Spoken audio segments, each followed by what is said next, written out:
Olá, boa tarde a todos. É um prazer estar aqui hoje para falar com vocês sobre um tema muito importante, muito contemporâneo. Vamos falar de inclusão. Eu sou Alexandra Witt, eu trabalho com responsabilidade social, sustentabilidade, e vou bater esse bate-papo aqui hoje com a Cecília Nascimento, gerente sênior de aquisição de talentos da Adidas, a Tayana Gonçalves, gerente sênior de treinamento e desenvolvimento da Adidas, e o Renato José da Silva, que atua há 22 anos na área de inclusão profissional de pessoas com deficiência. Eu queria começar falando com você, Renato. Saber com você, eu queria que você contasse um pouquinho da sua história e como ela se relaciona, como você vê hoje a evolução da contratação dos profissionais PCDs aí no mercado. Tá bom. E você quer que eu conte a minha história em 2 minutos, 5 minutos, 15 minutos? Porque olha, o que não falta é assunto, viu? Eu tenho certeza. Vamos começar com a versão 2 minutos. Tá bom. E já vai ter oportunidade de você contar mais para a gente ainda. Tá bom. Basicamente, então, olha, meu nome é Renato, eu tenho 43 anos, eu sou graduado em História, pós-graduado em História, Cultura e Sociedade, sou violonista erudito por formação, né? E trabalho no Museu da Inclusão, que é a unidade museológica da Secretaria de Estado dos Direitos da Pessoa com Deficiência, em São Paulo, e estou aí como parceiro de Oportunidades Especiais. A minha deficiência visual é uma deficiência adquirida, né? E eu trabalhei por mais de 20 anos em uma instituição de assistência à pessoa com deficiência em São Paulo. Então, quer dizer que a gente acompanha a questão da empregabilidade das pessoas com deficiência já há muitos anos. E eu, enquanto pessoa que passou, né, por todos os processos de reabilitação, acompanhei todo esse andamento, todo esse histórico, todo esse processo, tanto do ponto de vista como pessoa com deficiência, mas também como pessoa que trabalha na área, né? Então, do ponto de vista da legislação, do ponto de vista da educação, do ponto de vista do trabalho, da família, da questão social, eu venho acompanhando isso já há bastante tempo, e aí me sinto bastante à vontade para falar de maneira bastante plural, né, sobre o assunto. Então, eu fico à disposição, não quero me estender, mas estou muito feliz de estar aqui com vocês. Obrigada, Renata. A gente está muito feliz de poder ouvir você, ouvir essa história e poder compartilhar isso com tantas pessoas que estão assistindo a gente. Eu já queria voltar a esse tema, né, de como você tem acompanhado isso aí na sua vida como um todo, como você vê isso, a evolução, porque ele é um tema que está presente com a gente há muito tempo, mas nesse momento, mais do que nunca, ele é um tema que vem surgindo mais, né, com mais força. Hoje, como é a situação comparando aí com os últimos 5, 10 anos? Olha, a Lei 8.213, né, chamada popularmente aí conhecida como a Lei de Cotas, a gente sabe que ela é do começo dos anos 90, ela foi criada no começo dos anos 90, sancionada no final dos anos 90, e as primeiras TACs, né, os termos de ajuste de conduta, passaram de fato aí a ser aplicados já no começo dos anos 2000, né, 2005, 2007. Então, no começo, no princípio, a gente pode dizer que as empresas acabavam assim encarando isso como um problema naquele momento, um problema que precisava ser solucionado, né? A questão da empregabilidade das pessoas com deficiência. Porque a gente teve aí na nossa história, né, a história aí do nosso país, o momento da inclusão das mulheres, das pessoas negras, pretas, pessoas homossexuais, né? Então, pelo menos no papel, pelo menos na legislação, lá nos anos 50, 60, a gente teve o fim do preconceito racial, a gente teve aí nos anos 70, 80, a mulher, né, daquela época, que por mais que a gente saiba que muitas já eram empreendedoras, muitas já tinham aí uma dupla jornada de trabalho e tudo mais, as mulheres daquela época sonhavam em ter o espaço que as mulheres têm hoje, né, em 2020. Por mais que ainda exista muita coisa a ser feita. Eu lembro também que eu estudei com um militar aposentado na época da graduação, e ele me falava, né, que até o começo dos anos 80, a polícia podia prender por vadiagem uma pessoa que, segundo a polícia, não estivesse vestida adequadamente com o seu sexo, né? De acordo com o seu sexo. Então, quando a gente ouve algumas coisas assim hoje, em 2020, a gente já entende que isso não cabe mais, né? Essas coisas já doem no ouvido da gente. E se a gente pensar a inclusão das pessoas com deficiência, de todos esses processos, é o processo mais recente. É um processo que começou a acontecer de forma massiva, né, maciça, já nos anos 2000. Então, quando as empresas, entre aspas, se viram obrigadas a contratar pessoas com deficiência, a lidar com esse tema, lógico que no início muitos equívocos aconteceram, porque as empresas não sabiam como lidar, onde procurar, né? O que de fato faz uma pessoa com deficiência visual, auditiva, física, intelectual. Então, foi um aprendizado que, naquele momento, precisou iniciar. E as próprias pessoas com deficiência também, né? A gente sabe que elas também precisaram entender o que era o mercado de trabalho. E, na verdade, o que é o mercado de trabalho. Então, a gente precisou, na verdade, fazer um trabalho numa via de mão dupla, né? Trabalhar a cabeça do empregador, as condições de trabalho e também trabalhar as próprias pessoas com deficiência para entenderem tudo aquilo. E hoje, no passar aí de todos esses anos, né, 15, 20 anos de histórico já da empregabilidade das pessoas com deficiência, a gente errou bastante, a gente aprendeu muito, e hoje a gente pode dizer, como natural, né, em todos os processos aí, os fenômenos sociais, a gente pode dizer que hoje muitas empresas já têm programas de diversidade e inclusão muito bem estruturados e muitas já até estão deixando aí legados, né? Aprendizado, de fato, já estão aí dividindo toda essa experiência com outras empresas. Então, a gente vem de forma, assim, de maneira geral, trabalhando hoje essa questão da inclusão corporativa, tanto naquelas empresas que estão realizando as suas primeiras contratações, e aí o pessoal do recursos humanos, pessoal do departamento de gente, né, estão entendendo como entrevistar uma pessoa com deficiência visual, física, intelectual, auditiva. E também nós temos aquelas empresas que já superaram isso, que já têm aí programas muito bem estruturados, já alcançaram a sua cota, e muitas delas, no momento em que elas alcançam a sua cota, elas já não estão preocupadas em preencher a sua cota, porque elas já entenderam que a pessoa com deficiência é só mais um colaborador que tem a característica da deficiência, né? Mas que no dia a dia, se o processo de seleção foi bem feito, se a pessoa está bem ali alocada na sua vaga de trabalho, o perfil está adequado, a empresa já entendeu que esse colaborador ele vai render tanto quanto qualquer outro, desde que ele tenha ali as suas questões olhadas, né? No sentido das ferramentas que ela precisa para exercer a função. Mas essas empresas que alcançam a cota, inclusive, elas continuam contratando, né? Elas continuam contratando porque essa questão da deficiência já não é mais uma questão relevante no ponto de vista se eu devo contratar ou não devo, né? Então, a gente aprendeu com tudo isso, e eu não estou querendo dizer que podemos já colocar um ponto final e que esse processo já está resolvido, obviamente que não, porque a gente vive num país muito grande, mas em linhas gerais, nós estamos caminhando de maneira bem positiva, e principalmente aí as consultorias, as pessoas com deficiência, as empresas, em tudo que aprenderam, vem cada vez mais dividindo, né, uns com os outros, para ajudar cada empresa de acordo com o seu momento, né? Então, o que eu vejo, assim, em linhas gerais, resumidamente, é mais ou menos isso. Obrigada, Renata. Acho que você deu um panorama muito interessante. São muitas mudanças culturais e sociais, e a gente tem aí que correr atrás para as empresas se adaptarem, para a gente conseguir muita gente bacana aí para atuar nessa causa. Eu queria perguntar para a Cecília, queria pedir para ela contar o outro lado, né, o lado da Adidas.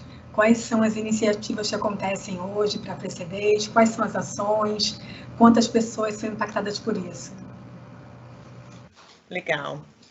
Bom dia a todos, né? Alexandra, obrigada pelo convite, é um prazer estar aqui com a minha colega Tayana e também com o Renato, que é um parceiro nosso de Oportunidades Especiais com a Adidas, né? E a gente tem feito algumas iniciativas bem bacanas bem bacanas para todos os colaboradores e também para a área de seleção. Me identifiquei muito com a fala do Renato, porque acredito que é uma jornada, né? E nós, na Adidas, estamos nesse momento de transição, né?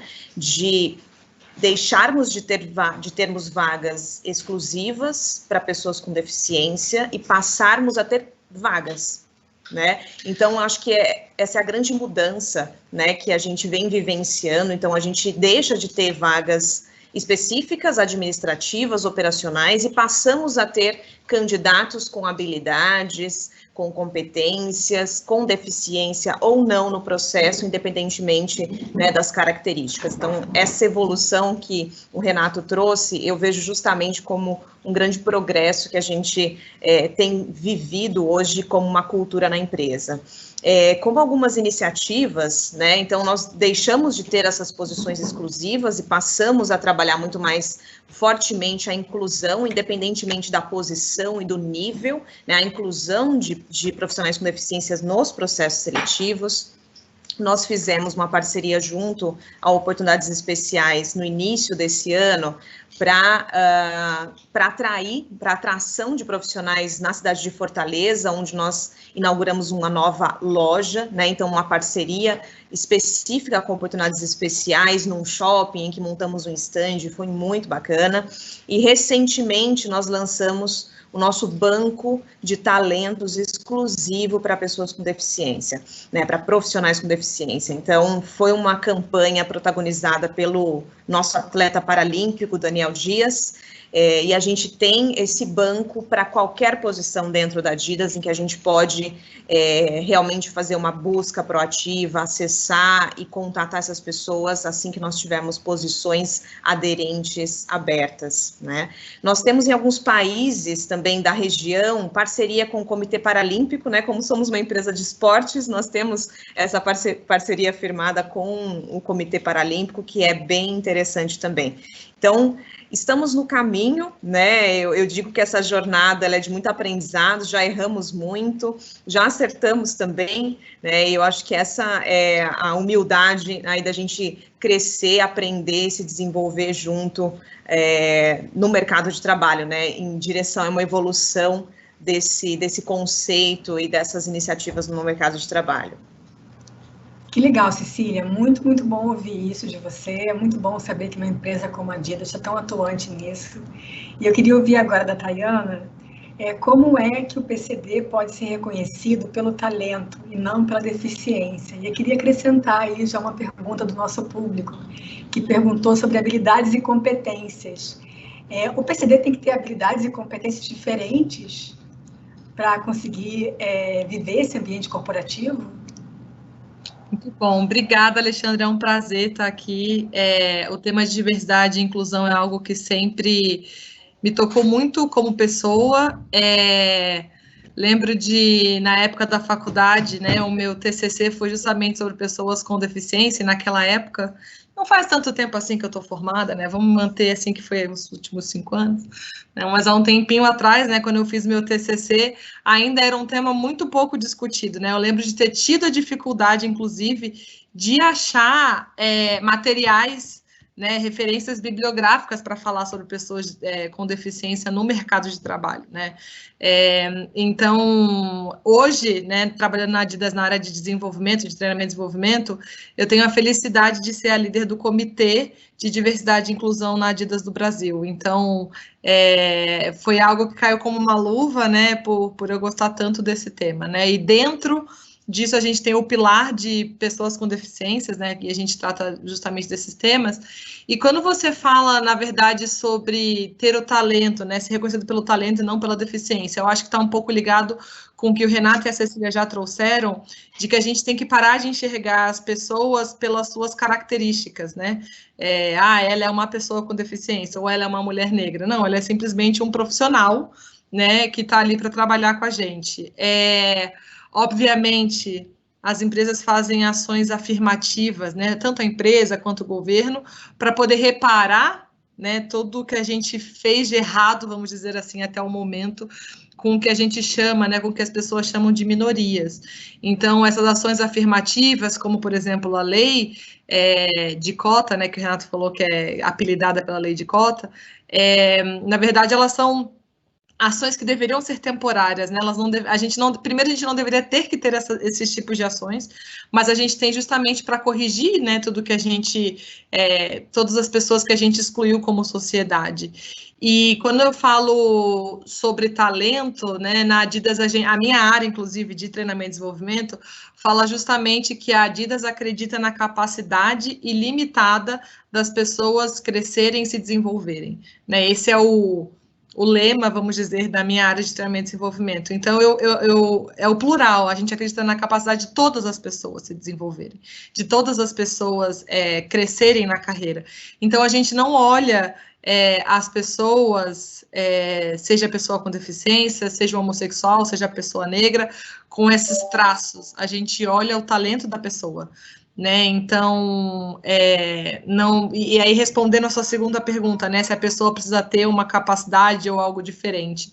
Não, ela não precisa. Na verdade, o que eu acho que a gente tem que pensar é que, obviamente, né, considerando a área da Cecília, que é a área que busca os profissionais para aquela posição, a pessoa precisa ter as características, competências necessárias para aquela função, né? Então, se ela está procurando uma pessoa para trabalhar na área financeira, né, que exige aí, sei lá, um Excel mega avançado, precisa fazer macro, precisa ser uma pessoa que tem experiência, que seja com auditoria, enfim, o que quer que seja, essa pessoa precisa ter essas características, assim como qualquer outro candidato no processo seletivo. Então, sim, a gente vê, e eu posso falar pela Adidas, né, infelizmente não posso falar por todas as outras empresas, e espero que seja o mesmo, a gente vê o funcionário por ele, pelo que ele é, né, a gente, pelo talento dele, pela capacidade dele, e não por alguma característica física, né, por algum aspecto, vamos dizer, de diversidade, e se a pessoa tem aquela competência, né, tem aquele conhecimento, ela vai ser o candidato escolhido, ou ela vai ser a pessoa promovida, independente de qual característica ela tenha. Perfeito, Tayana, muito bom, assim, primeiro, super importante saber que a Adidas tem tantas iniciativas bacanas, legal também saber um pouquinho da sua história, que começou lá na faculdade, ainda no TCC. Acho que quem trabalha com responsabilidade social, com esses temas, tem um coração batendo mais forte, né, ali, para se tornar naturalmente mais sensível, né. Eu queria voltar aqui para o Renato, entender assim, então a pessoa lá entrou na empresa, ela foi contratada. Quais são as principais barreiras que ela vai encontrar no dia a dia das empresas? E eu acho que você vai saber dizer isso para a gente de uma maneira mais geral e também da sua própria experiência, né? Sim, olha, na verdade, a gente tem que pensar o seguinte, né? Quando a gente abre um processo de seleção para recrutar, para contratar pessoas com deficiência, a princípio, a gente tem que pensar que nós estamos contratando profissionais. Então, em primeiro lugar, a gente tem que olhar para o currículo, para as competências técnicas, se aquela pessoa, aquele candidato, aquela candidata preenche o que a empresa precisa, né, para que ele ou ela exerça ali a sua função. E aí, nesse momento, é muito importante, porque quem está fazendo o recrutamento, né, pode, deve se atentar, quando é uma pessoa com deficiência, para quais são as ferramentas de tecnologia assistiva, se é que essa pessoa vai precisar, né? Quais são as ferramentas que ela precisa para exercer a função. Então, perguntar justamente como que uma pessoa cega faria para usar um computador, no caso de contratada, se é uma pessoa que tem baixa visão, se é uma pessoa que não enxerga, se é uma pessoa que, de repente, ela precisa de alguma outra ferramenta que a empresa precisa providenciar para que essa pessoa consiga cumprir de verdade ali o seu papel, né? Porque uma vez dentro da empresa, essa pessoa com deficiência, ela precisa entregar, ela precisa produzir, ela precisa ser cobrada, né? Ela precisa ser promovida, se for o caso, ela precisa ser advertida, se for o caso. Então, uma vez dentro, né, da empresa, ela é um colaborador, uma colaboradora como qualquer outro. E aí, quando a gente fala em barreiras, né, a pessoa com deficiência, boa parte dessas barreiras, se essa pessoa com deficiência é uma pessoa que, na verdade, já está inserida nesse universo corporativo, né? É uma pessoa que, de repente, já está no seu segundo, terceiro emprego, ou ainda que seja o primeiro emprego, as próprias barreiras assim que ela vai encontrando no dia a dia, ela vai ensinando as pessoas em volta, né, a minimizar, a diminuir essas barreiras. Barreiras atitudinais, por exemplo, porque muitas vezes a gente acha que as maiores barreiras que nós temos são aquelas barreiras arquitetônicas, barreiras comunicacionais, metodológicas, programáticas, instrumentais, né? E todas elas são barreiras, mas, na minha opinião e experiência, a maior barreira que a gente tem é a barreira atitudinal, que justamente é aquela barreira que eu, na dúvida, eu não falo, não faço, não avanço, eu protelo, eu deixo para depois, né? E aí, essa pessoa com deficiência, conforme ela vai entrando na empresa, cabe à empresa fornecer para ela as ferramentas, mas cabe a ela também se colocar enquanto profissional, enquanto pessoa que tem a sua autonomia, independência. É interessante que ela, logo ali na primeira, segunda semana de trabalho, né, é interessante que ela já vá entendendo como faz para, no caso de uma pessoa cega, por exemplo, como faz para entrar na empresa, para sair da empresa sozinho, sozinha, com autonomia, com segurança, entender onde estão os banheiros, os refeitórios, se houverem, os restaurantes mais próximos, saída de emergência, né? De repente, se ela tiver alguma coisa que esteja difícil na locomoção dela, sei lá, no caso de uma cadeira de rodas, informar o colega de trabalho, informar o superior, falar, olha, aquele vaso ali está me atrapalhando um pouquinho, será que tem algum problema da gente colocar um pouco para a direita, um pouco para a esquerda, para facilitar aqui o meu acesso, né? Porque quando a gente pensa num espaço que ele é um espaço que foi já construído ou reformado segundo a norma, a NBR 9050, esse espaço, a rigor, já tem que ser acessível por si só. Agora, nada também impede, né, de que, de repente, você tenha um ou outro detalhe que possa ser ajustado. Então, falar com as pessoas, se colocar como uma pessoa que está sempre ali, também disposta a ouvir, a participar, eu acho que essa postura da pessoa com deficiência, ela deve ser esperada também, né? Porque muitas vezes a pessoa com deficiência é o primeiro daquele setor, é o primeiro daquela empresa, e as pessoas, muitas vezes, né, elas não sabem como lidar com uma pessoa com deficiência. Então, por mais que muitas vezes exista ali um trabalho de sensibilização, muitas vezes a equipe até pode se preparar para receber aquela pessoa com deficiência, mas é no dia a dia mesmo, né, no contato ali de trabalho, que a gente vai entendendo as necessidades daquela pessoa, né? Porque, como é comum, como a gente já sabe, as pessoas não são iguais. Então, não significa que as coisas que funcionam para uma pessoa que não escuta, vai funcionar para outra. Né? A gente sabe que temos surdos que são oralizados, pessoas que não são oralizadas, pessoas que têm deficiência visual, que têm uma visão reduzida, pessoas que não usam bengala, então você não sabe o quanto aquela pessoa enxerga. E aí eu acho que na dúvida fica essa dica, né, para os dois lados. Na dúvida você pode perguntar, né? Porque você está em dúvida se aquela pessoa precisa de ajuda ou não. Você vai lá e pergunta para ela. Se ela estiver precisando, provavelmente ela vai falar para você que sim. Se você não souber como ajudá-la, pergunta também, fala, olha, nunca ajudei, como que eu posso te ajudar, né? A gente, às vezes, tem essa falsa impressão, por conta da nossa modernidade e por conta, assim, do nosso imediatismo, né? A gente tem essa falsa ideia de que todos nós temos que saber de tudo ao mesmo tempo e agora, né? E não, a gente aprende no contato, no dia a dia. Então, cabe a essa pessoa com deficiência ser uma pessoa que está, sim, aberta, né? E também cabe à empresa olhar se essa pessoa tem as ferramentas necessárias para que ela exerça a sua função, né? Eu acho que é mais ou menos isso. Perfeito, Renato. Mas eu queria voltar em um ponto. Eu queria que você contasse um pouquinho para a gente como é que foi a sua inserção no mercado de trabalho e quais foram as principais barreiras que você encontrou. Como é que é essa história aí, a sua história?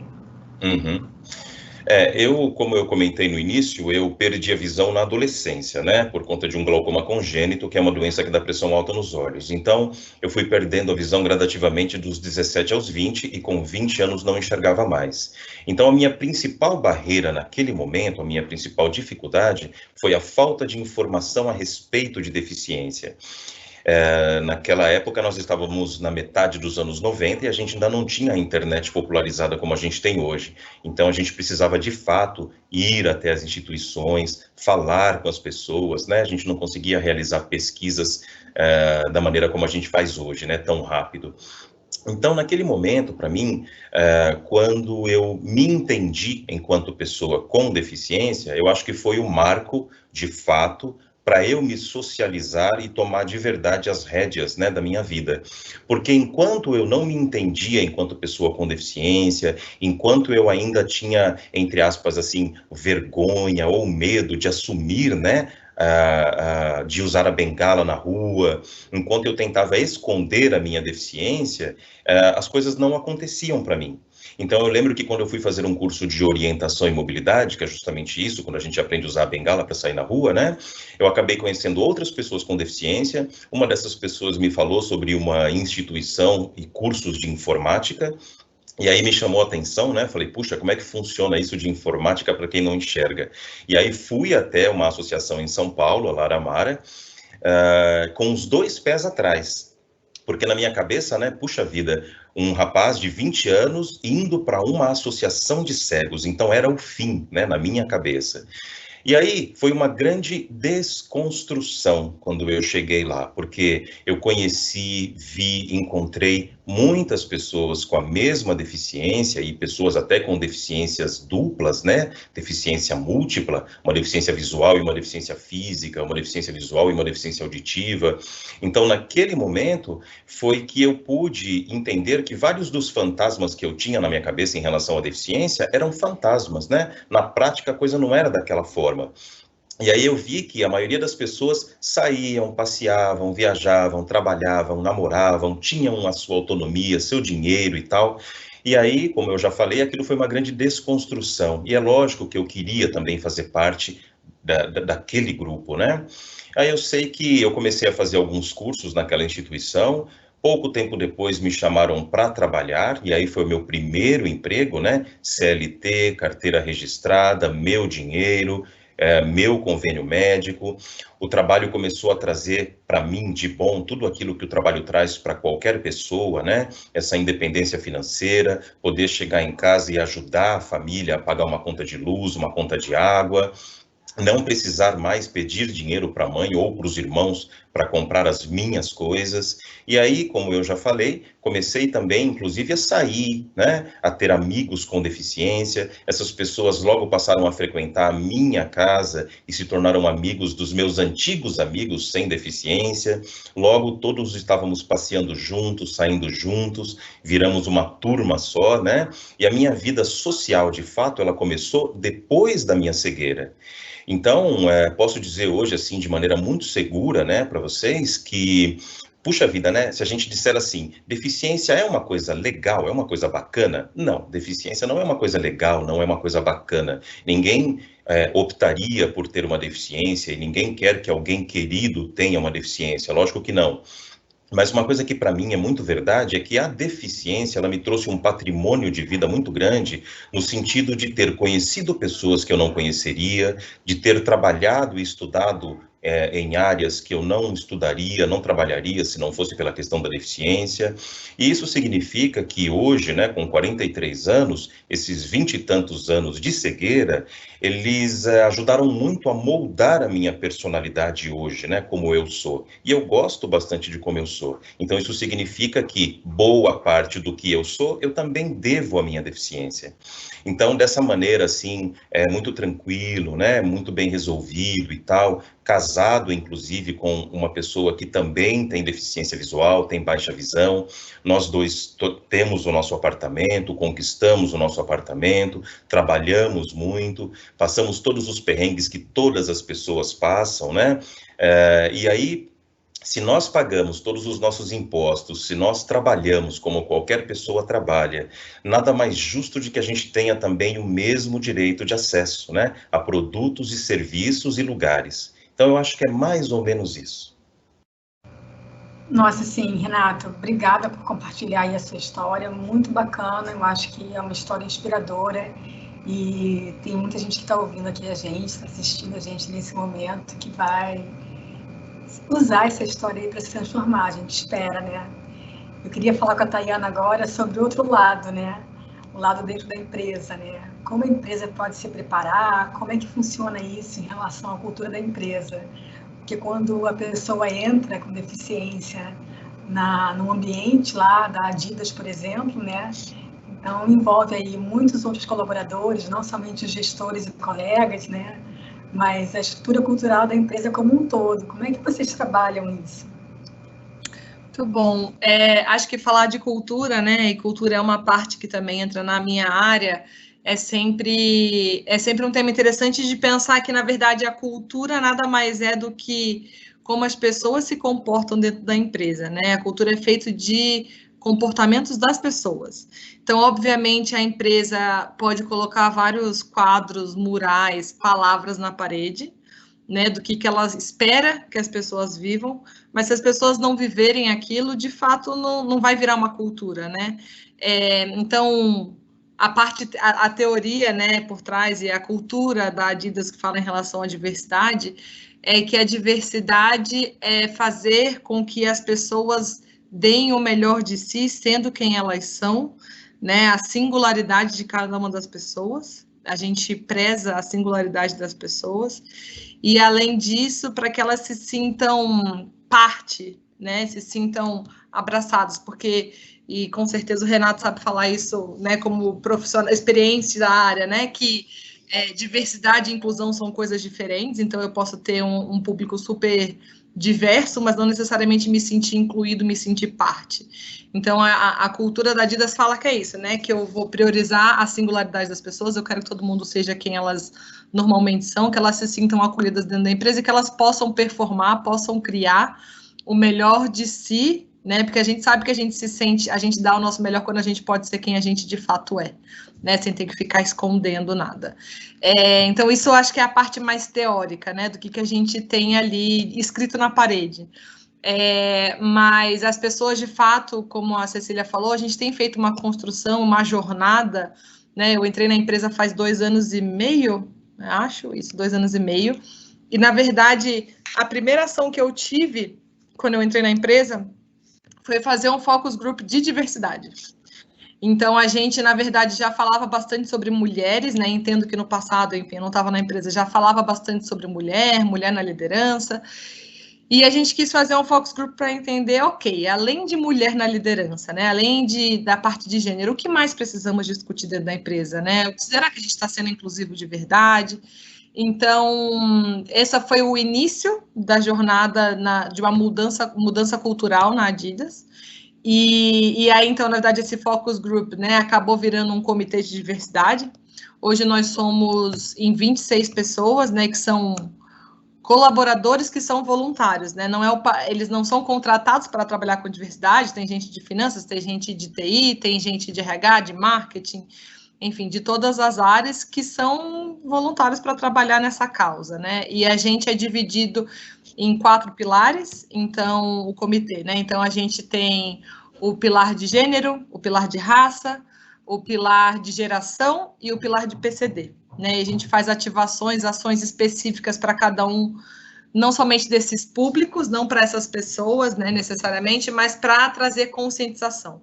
Então, acho que um ponto, né, para começar a ter uma mudança de cultura, a gente precisa primeiro conscientizar, né? Foi o que a gente falou, antigamente não se falava sobre isso, as pessoas simplesmente ou talvez ignoravam ou excluíam, né? Enfim, as empresas não se preocupavam com esse tópico. Então, a primeira mudança cultural na Adidas, né? E eu posso falar mais especificamente da Adidas do Brasil, é de que a gente criou esse comitê.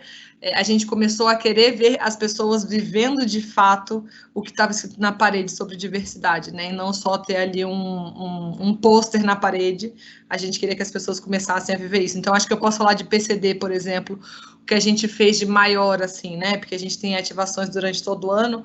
No ano passado, a gente participou da Reatec, né, que com certeza o Renato conhece, que aí é a maior feira da parte de tecnologia para pessoas com deficiência na América Latina.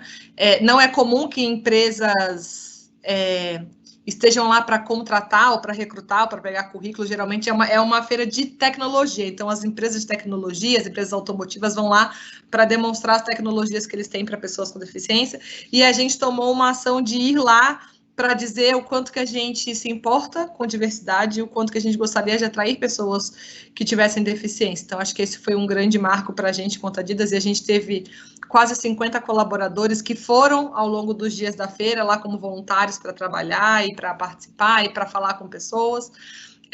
Como a Cecília falou, recentemente a gente fez a parceria com Oportunidades Especiais, então esse é outra ação que a gente fez para tentar mudar, né, um pouco da cultura. Contratar pessoas, né, contratar oportunidades especiais significa contratar gente que entende do assunto. Então, eu e Cecília, obviamente, a gente está tentando estudar e cada vez mais aprender sobre isso, mas não somos especialistas, né?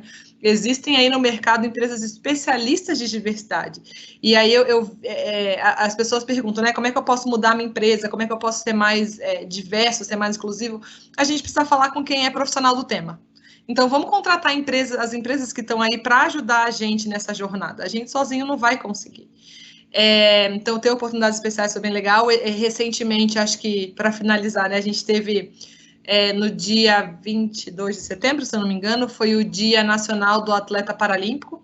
E aí, como a Ceci falou, o Daniel Dias, né, o nadador Daniel Dias, ele é um atleta da Adidas, e a gente fez uma live com ele, a gente fez uma homenagem para ele, a gente chamou outras pessoas para baterem papo ali, para todos os funcionários, e a gente lançou esse banco, né, de talentos que a Cecília falou, e a gente também, com oportunidades especiais, liberou para todos os nossos funcionários o curso de Libras, que oportunidades especiais libera online, a pessoa faz no tempo dela, então a gente tem aí bastante gente, né, participando, como a Cecília já tinha mencionado, e a gente também faz regularmente, né, a gente fez ano passado, a gente já fez esse ano também envio de vídeo, por exemplo, para os nossos gestores, né, então a gente tenta, a mudança cultural, na verdade, eu diria que a gente está no momento de conscientização, de ter esse momento das pessoas entenderem que o profissional é um profissional, não importa a característica dele,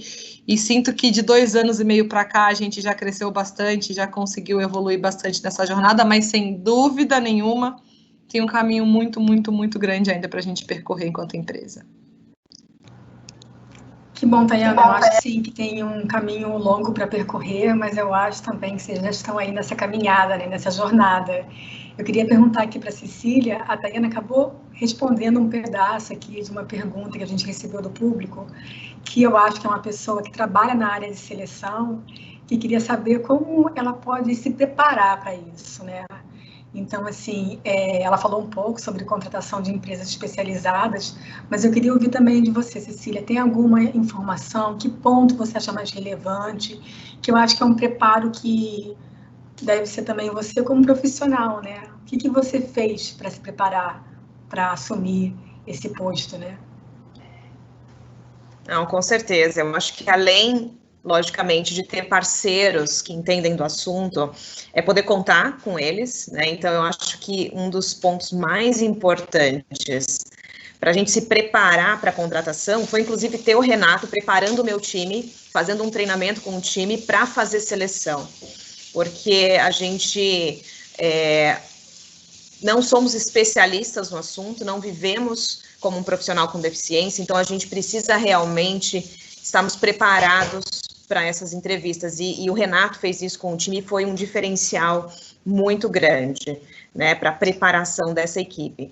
E eu acredito que um dos pontos mais relevantes na seleção é nós não termos medo de explorar a questão de deficiência no momento da entrevista. Conhecer mais, entender o que aquele profissional precisa para estar na minha empresa, né? E ele também trazer essa resposta. Muitas vezes o recrutador, ele fica cheio de dedos para falar com um profissional com deficiência numa entrevista, porque ele não sabe como agir, como perguntar em relação à sua deficiência. Isso não deve acontecer, porque não deve ficar como algo velado. A gente tem que, para poder trazer essa inclusão, para trazer o pertencimento dentro da empresa, a gente tem que falar abertamente. O candidato também, assim como o Renato comentou, ele tem que estar muito seguro, né, das limitações e o que ele precisa para poder desempenhar muito bem aquele papel que ele possui, aquela competência que ele possui, e comunicar isso durante a entrevista. Então, como um profissional de RH, eu acredito que a minha principal dica seria a preparação, seja através de um parceiro, contatando as pessoas certas. E um segundo ponto é isso, não vamos ter medo de vencer essa barreira, vamos falar abertamente, vamos nos comunicar com os profissionais com deficiência para entender a necessidade deles e o que eu preciso, enquanto empresa, me adaptar para recebê-los da melhor forma possível e tornar o meu ambiente de trabalho um ambiente de pertencimento. Perfeito, Cecília. Acho que isso pode contribuir para muitas e muitas empresas que, na verdade, precisam entrar e precisam conhecer mais sobre esse processo, né? Tayana, tem uma pergunta aqui do público que fala sobre plano de carreira. Então, a pessoa com deficiência, ela entrou na empresa, ela está lá já contratada, mas ela precisa crescer na carreira, né? Também existem planos especiais para pessoas com deficiência, ou ela entra num fluxo natural dentro da organização? Muito boa pergunta. Ela entra no fluxo, sendo rápido aqui, né? Ela entra no fluxo normal da organização, e eu acho que, na verdade, posso conectar até com algo que o Renato falou, que eu achei bem legal. A gente, e aí eu acho que estende um pouco mais para falar sobre carreira de maneira geral, né? A gente precisa, a gente fala bastante na Adidas que a gente é o dono da nossa própria carreira, né? Então, a empresa não precisa dizer para mim para onde eu vou, como é que eu cresço, eu vou para cá, eu vou para cá, se eu sou um júnior, eu vou para pleno, que depois eu vou para sênior, que depois eu vou para gerente, e continuo na mesma área, né? As empresas, hoje em dia, elas têm discutido muito sobre você ser o protagonista da sua carreira. Então, a pessoa com deficiência, assim como qualquer outro profissional, a primeira coisa que ele precisa fazer é falar para o gestor dele que carreira ele quer, né? Talvez a pessoa precisa primeiro decidir que tipo de carreira ela quer. Se hoje eu estou em finanças, quero mesmo ficar em finanças, eu quero ir para marketing, eu quero ir para RH, né? A gente não precisa, e pelo menos a Adidas é muito aberta em relação a isso, e a Cecília, como faz o processo seletivo, sabe muito mais do que eu, de que a gente que escolhe para onde a gente vai, a gente participa dos processos seletivos internos, obviamente tem que ter aquelas competências, mas você é o dono da sua carreira. Então, se você é um profissional com deficiência e entrou na empresa, poxa, ótimo, legal, que bom que você se colocou no mercado de trabalho. A partir de agora é a sua carreira e você precisa ter ali os seus stakeholders, né, as pessoas que ficam ali ao seu redor, seja o seu gestor, os seus pares, alguém que você tenha como mentor dentro da empresa, sabendo o que você quer para sua carreira e agindo em relação a isso, né? O Renato falou sobre isso, tem que ir atrás, né? Você tem que ir atrás do seu desenvolvimento, você tem que ir atrás de fazer acontecer. Então, como qualquer outro funcionário, precisa se esforçar para performar e dizer, né? Às vezes a gente fica só para dentro de mim, eu quero, sei lá, a minha aspiração de carreira é essa. Eu fico falando só comigo, mas não falo para mais ninguém, né? Então, como é que a gente pode compartilhar com outras pessoas dentro da empresa que vão ser nossos aliados para ajudar no nosso desenvolvimento? Perfeito. Eu queria agora ouvir o Renato. A gente tem muita gente aqui que está assistindo, que é